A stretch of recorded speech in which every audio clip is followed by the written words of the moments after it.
Oh, RPG Freaks here with another video. It's only been about 6 months since I actually did something, so might as well get around to it. Today I'm going to talk about RPG throwback that was recently released on Xbox One and has a Steam release coming up as well as PS4 and Wii U, I believe. It was a Kickstarter game. I don't know when the Kickstarter or the game development started, but yeah, it's Earthlock Festival of Magique. Its starting price is about $30, $30 US dollars. And I really like the art style and the music. I also really like the character designs for most of them. There's a few characters that I don't really care for, character design wise, but I mean, it's not too bad. Seems very like fantasy-esque. It's got like heavy piano, and I feel like it's fairly atmospherical.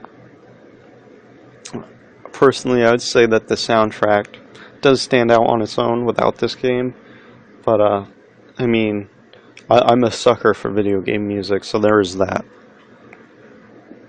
But yeah, let's get into what I think to be some of the flaws of this game so far. Because I've only played about 2 hours of the game, so there is that. It could be like this great story, but I'm not going to talk about this story because I've only played 2 hours of it. That's not a lot. I think I'm only like 10% done with the main quest, I think it said. And anyway, we've got... Within those 2 hours I played, my game crashed twice on me. Twice. Which really sucks.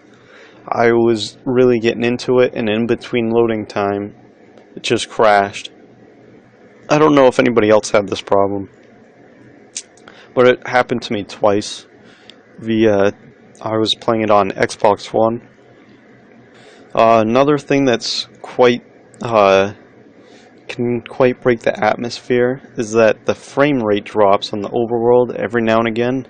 Usually when you just get out of like a city or a town or whatever, and you just start out on the overworld, it'll slow down a bit. But it's not too game breaking. I will say what little of the story I've seen, it had a very weird and bizarre introduction.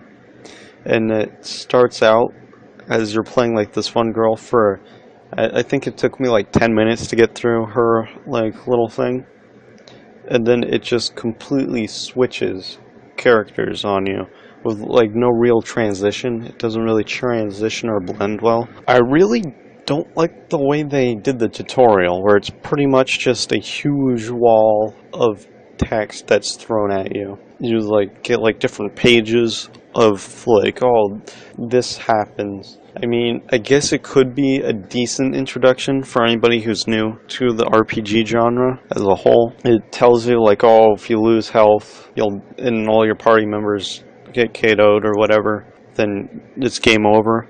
But I think that's kind of self-explanatory at this point, but I won't, get mad at the game developers for saying stuff like that.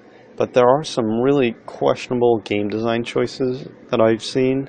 And one of them is that you cannot run until at least half your party members are dead. Not like, oh, like half health for all your party members. Like, they're out. You got no more revives or whatever, so you can't revive them. And then you can run once half your party is dead. Which I feel like is a very, very annoying choice that they made. Because the few times that I needed to use run, I couldn't because I would just die anyway, because the people I was fighting would just do like multi-attacks or whatever, so it would like hit all of my party members. And so I would just like get game over instead of being able to run, which really sucks, because I was just exploring, going into the higher level part of the game, I guess, and I was just walking there, just because I got lost. Yeah. But every time I needed to use it, I couldn't.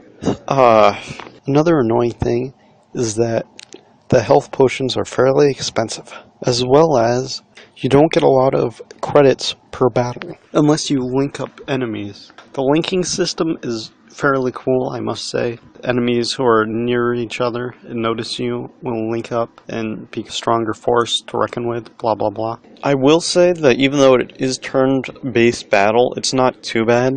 I really do like how you can change the camera a little bit. So like you can like rotate it. It's not like a full like 360 that you can turn it. It's only like on a plane, and you can only turn it like 180 degrees. So you can either be facing your guys or like the enemy guys, or you could be like in the middle and anywhere in between that plane, which I think is pretty cool. Because you know some of the fights, if it was just like a stagnant screen, which I believe if they did make it just like a stagnant screen that you can't move, it would probably be the middle view. And sometimes, if you get into a huge chain of enemies, they'll be like off to the side of the screen, and you wouldn't be able to see them if they just made it like a stagnant camera angle. Anyway, this game, I'm pretty sure doesn't really hold your hand all that well in terms of the main quest, because I got to this point. I've pretty much been lost for about an hour in the game, so I played it for 2 hours and I've been lost for 1 hour.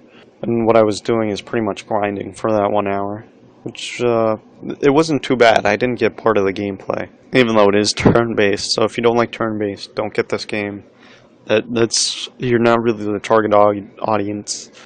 I think this game definitely has its own charm, and despite all the negatives I listed, I'm going to continue playing this game. I find it very fascinating, so I will continue to play. Or at least until Final Fantasy 15 comes out, because I am so ready for that game!